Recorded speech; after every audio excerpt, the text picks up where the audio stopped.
Would like to win an Xbox. Let's try that again. Who would like to win an Xbox? Woo!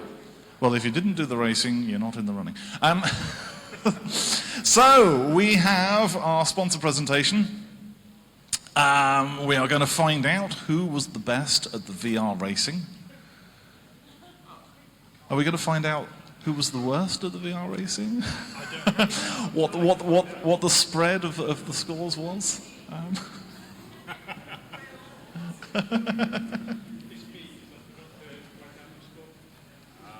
Nan time. Excellent. So, I will hand you across to our sponsors, IJYI.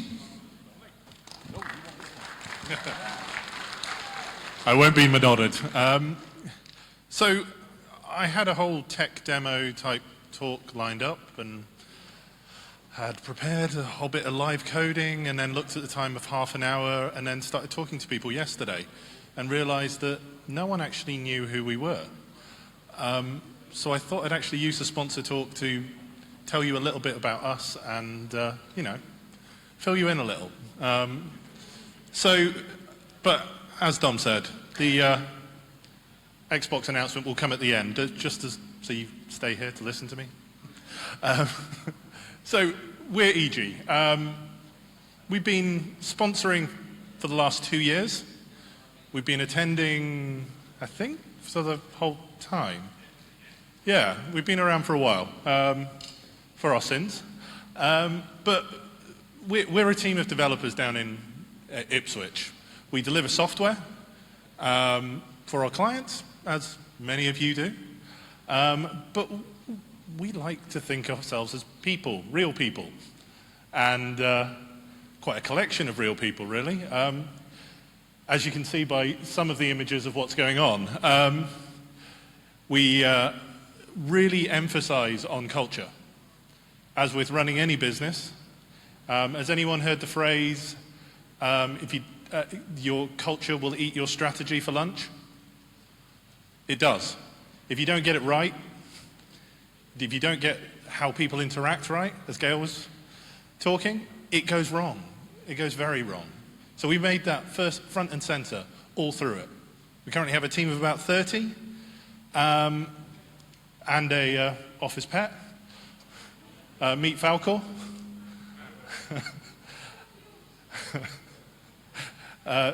These are exceptional creatures, very, very strange. They can regrow almost anything. Yeah, they really can. And they don't really change from that look either. That's not a baby, that's not underdeveloped, that's how they look. No, we've been going now for 5 years.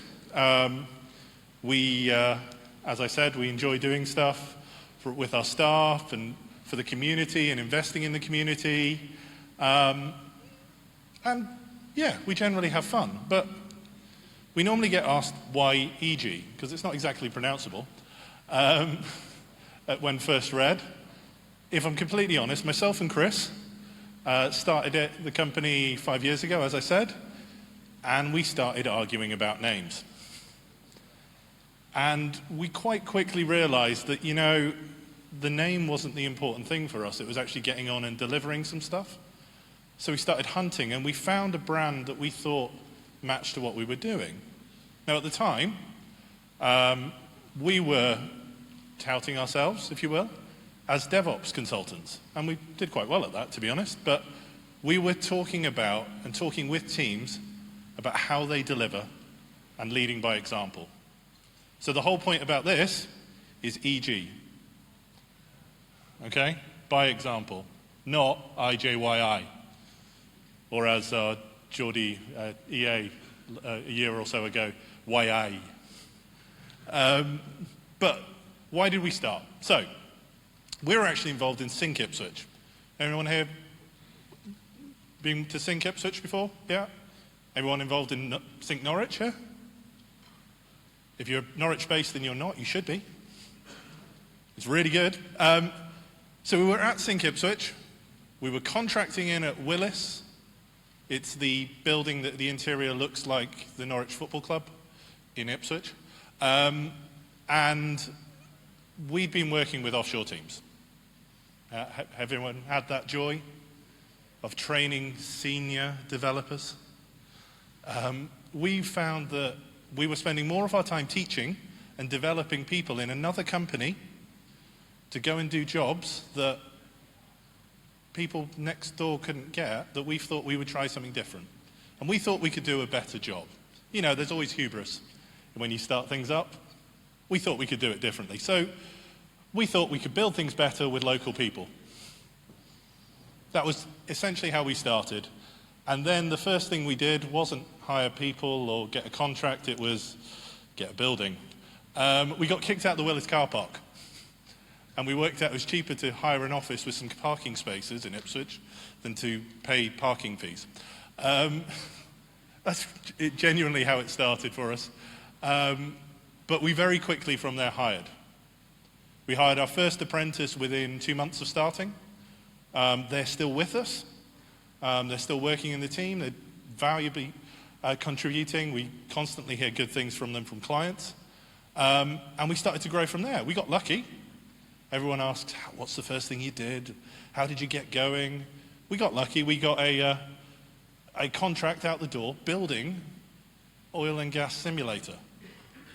Anyone dealt with the oil and gas industry before? It's complicated. Yeah, we thought we were lucky. Probably wasn't so much in complexity. But we got there in the end.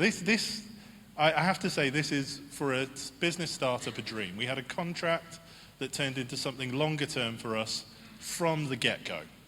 Not many businesses get that opportunity, but it worked for us. And from that, we were able to build some tooling internally, skill up our team, start to invest in the team and work out where we were going. And we realized very quickly we needed to give back to the community and invest back in the community. So we rather stupidly tried to take on Sync Ipswich when it died. We kept going with that for a while and handed it over to the next set of people. And as we got busier, and we took what we'd done and we kind of did some rail stuff too. I apologize for this, but if you're getting delay notifications on your phone, it's by something we've built. But it's given us a great level of exposure. We've grown as a company because of this. And it's kind of interesting and cool. We get to deal with high-speed stuff. I know the trains aren't high-speed, but the information is. Which is really, really great. Now, if you remember that shot I showed you of the flower pot, that was the best shot I could show you of our original office. It was meant to be a 4-person office. We, in the end, managed to fit 12 people in there. It was so bad, we had, you know those portable AC units? We had 4 of them running with fans upstairs in the summer, and then everyone in the winter with coats and scarves and gloves on, because it was so cold. There was no heat control in this place. So we had to move. And as anyone's searched for property or tried to rent an office, it's hard work. It took us a long time to get there. But we think we got it right. We're in that, on the left there, the ground floor units down there. We were the first ones to move into this building. If you don't know where this is in Ipswich, it's right next to Portman Road. I'm sorry. But it's been an excellent place for us. It's right next to the station, so we were able to expand and grow. Now, it seems really silly, but what we found, contrary to what a lot of startups will tell you of where you are, doesn't matter. Being in this building changed us. Not as a team, but it changed the perception of us from the outside. So we always had our office. In fact, our office was, less than half a mile away from this one? But as soon as we moved into here, we suddenly started getting exposure to the council, to other people, and our clients list has grown. And it's grown quickly, it's grown well. So, contrary to what other people will tell you, where you position yourself matters. You need to sometimes be visible. Maybe not at the start, but if you want to grow and scale what you're doing, particularly if you're service, you need to be seen. It's partly why I'm talking to you now. Okay? But as I said, we hit 5 years. That was just this last year. We had a little celebration for it, pulled in some of the ex-staff, and talked through everything that had gone on. You know, you get these war stories, but you also get the funny stories, like one of the employees sleeping in the old office and frightening Chris and his wife when they walked in on a Saturday morning as he walked out the boardroom in his boxers because he hadn't got a hotel room to go to. Or, you know, these things are fun to reminisce on. But I wanted to share a couple of things that made a difference to us, if that's all right, as we grew. Bit like a retro, we've looked at these, we've learned many times. As you can see, we like Post-it notes, they're always good. But from when you're running a business, the one thing I would really, really suggest is keep the main thing the main thing. Why did you start? What are you doing? If you're building a banking piece of software, do you need to be supporting your laptops? Is your team the right people to do that? Should you, when you're supporting your clients as a consultancy, be bothering about your HR for your own team? Or should you get someone in who knows what they're doing for that? We found it really invaluable, and the biggest difference to us in terms of us being able to focus on what we're really good at and grow. And as we've grown, we've hit these points where we didn't realize we were dealing with context until we pulled someone else in to deal with it for us. And then all of a sudden the stress comes down and we're able to do more. And it's been fantastic. It really has. We need to invest in our team. We spend constant amounts of time, all the time, looking at how our team are doing and actually measuring it. So we actually survey the team weekly. We have an internal net promoter score for how people are feeling. I hate net promoter scores, but in this case, it's valuable, it works. We ask them how they're feeling about their relationship with their manager. As a manager, that's kind of scary to ask. But it makes a difference. What we found is people started engaging. Gail, you were mentioning about measuring the impact of a developer on another developer. We actually found it quite funny. We can track in this score when disruptive influences arrived and when disruptive influences left. It's amazing the effect it has on morale. Tying into the tool bashing talk that just happened, that has a massive impact on your productivity as a company if people internally are doing that to other people.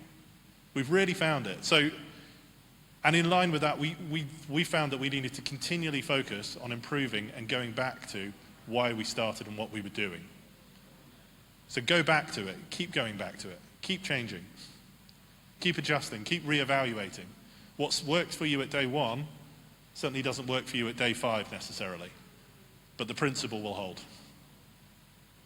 Okay, so the big announcement bit that you've been waiting for, you know. So now I'm pleased to say that the person who did this also beat our own internal rally driver over there, who posted the first low score. So James Rogers from SafePoint. You can come get it if you want. Oh, it skipped on, I didn't realize. Here you are. And some obligatory branding as well. No, excellent. Just to finish off, I just want to leave you with this. It's one of my favorite quotes at the moment. It's a guy from a guy called Edward Demings. Brilliant guy. It's highly sarcastic, I know, but it's fantastic. And it so applies to business and to you in tech, in what you're doing, your skills. It's not necessary for you to change, I know. Let's face it, there's some people who've developed their COBOL skills really well and survived very well for that. But in the end, it will evolve and it will move on. It's necessary to change to survive. Anyway, thank you. Thank you for listening.